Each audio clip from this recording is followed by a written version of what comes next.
मेरो भाइलाई स्वागत छ ल नेपालमा यहाँ यसरी बसिरहनु भएको छ।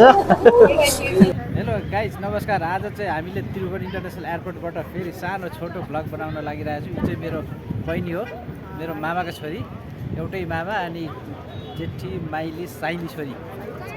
आज हामी चाहिँ भाइलाई लिनलाई रिसिभ गर्नलाई एयरपोर्ट आएको छौँ। हामी चाहिँ आज जापानबाट भाइ आउँदैछ अनि उसलाई रिसिभ गर्न हामी चाहिँ आएको छौँ। आज छोटो भ्लग बनाउँदैछु, तपाईँहरूले हेरेर साथ दिनु होला। एयरपोर्ट कस्तो भएको छ, यता हाम्रो जयसा हुनुहुन्छ, यता मेरो कान्छो भाइ। सर्ट भ्लग, छोटो भ्लग आउँछ, सबैले हेरेर साथ दिनु होला। लाइक कमेन्ट सेयर गर्न नभुलिदिनु होला। हाम्रो भाइलाई स्वागत गर्नलाई यत्रोजना आउनु भएको छ है। ल हेर्नुहोस् गाइस, सबैले हाई गरिदिनु एकचोटि। ल सब्सक्राइब। म चाहिँ अब भित्रै जाने भएँ, किनभने भाइलाई भित्रै गएर स्वागत गर्नुपर्ने भयो। रिसिभ गर्नलाई हामी चाहिँ भित्रै जाँदैछौँ।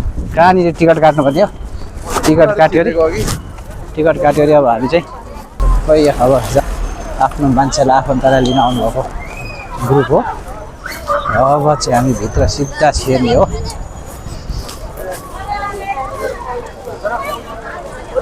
यहाँ भित्र छिर्न चाहिँ टिकट काट्नु पर्दो रहेछ। अब टिकट लिएर हामी चाहिँ यता भित्र जाँदैछौँ रिसिभ गर्नलाई।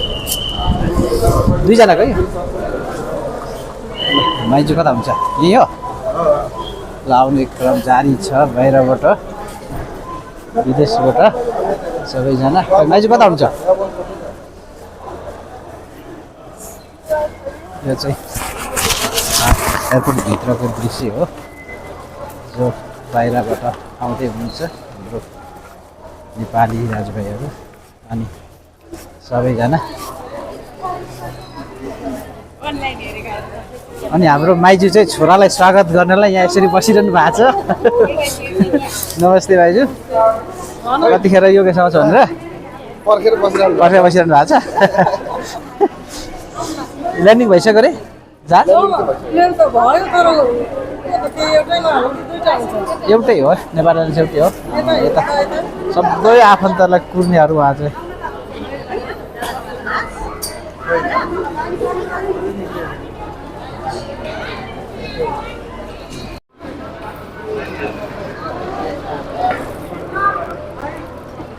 हेलो साथीहरू, यो भित्र बस्नु चाहिँ 100 रुपियाँ टिकट काट्नुपर्छ एयरपोर्टभित्र, बाहिर चाहिँ पर्दैन कि। अब यहाँ आउनु पऱ्यो, यो ठाउँमा वेटिङ गर्नु पऱ्यो भने चाहिँ 100 रुपियाँ टिकट काट्नुपर्छ। अब यो चाहिँ अब प्राइभेटले होला सायद लिने, सरकारी त होइन होला।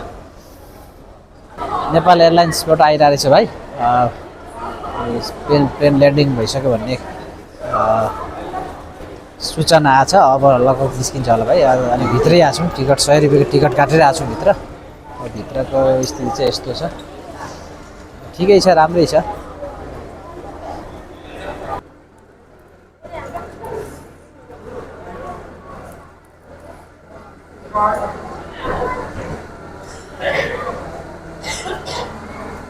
अब हामी चाहिँ उहाँलाई वेलकम गर्न जाँदैछौँ। ल ल मेरो भाइलाई स्वागत छ ल नेपालमा। ल ल वेलकम नेपाल दाइ।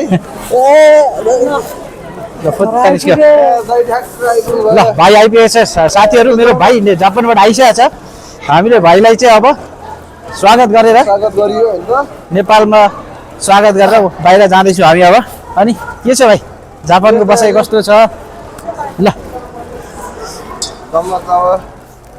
अब सट्ट बाहिर जाने।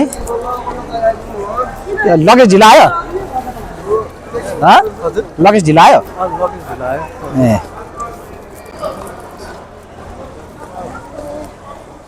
ल भाइ आइपुग्यो भिडियो। ल हेलो गाइस, ल भाइ आइसकेको छ नेपाल। अब हामी निस्किसकेको छु बाहिर। अब यता झर्नु क्या सिधै, ट्याक्सी यता पक्रिने हो, यता नत्र सिधा।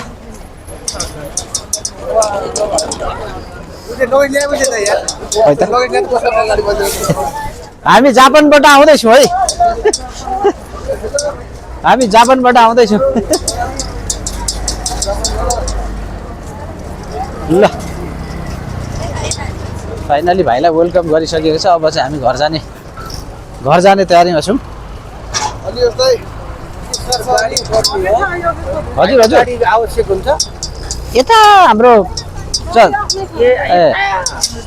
हाम्रो गाडी आफ्नै छ तर मेरो चाहिँ छैन आफ्नै छ आफ्नै छ तर मेरो चाहिँ छैन ल साथीहरू अब वर्षको लगभग हाम्रो भिडियो अब अन्त्य हुँदैछ अब भाइ अब घर जाने हो भाइलाई घर लगेर गएपछि फेरि अर्को भिडियो चाहिँ नेक्स्ट डे आउँछ अर्को दिन आउँछ अहिले अहिले तिम्रो दाइ मिनी भ्लगर भइसकेको छ क्या अहिले नेपाल बसेर बेरोजगारी भएपछि मिनी भ्लगर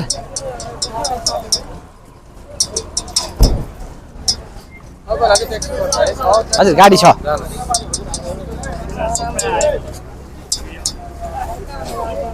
यस्तो पक्न सहिलो हुन्छ यसमा खोइ कहाँ छ रमाहरू उता उता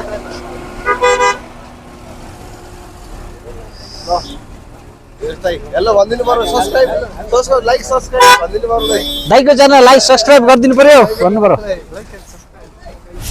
फाइनली यार म त कहाँ थाहा थिएन बिहान मात्र थाहा यार यस्तो आउँछ भनेर यार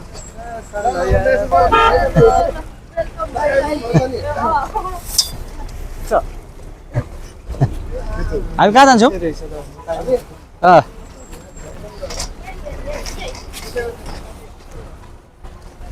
यता हो लु त्यहाँ भित्रै लाउँदा हुन्छ भिडियो बनिरहेछ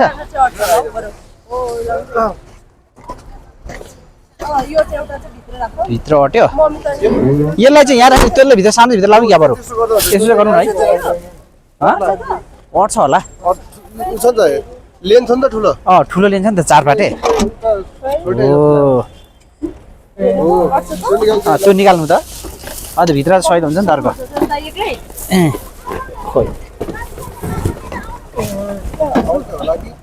ओहो यसले गर्दा नअट्दो रहेछ नि हुँदै हुँदैन त सिसा फुट्छ नगर्नु हुँदैन वाह वाह बस भित्र ल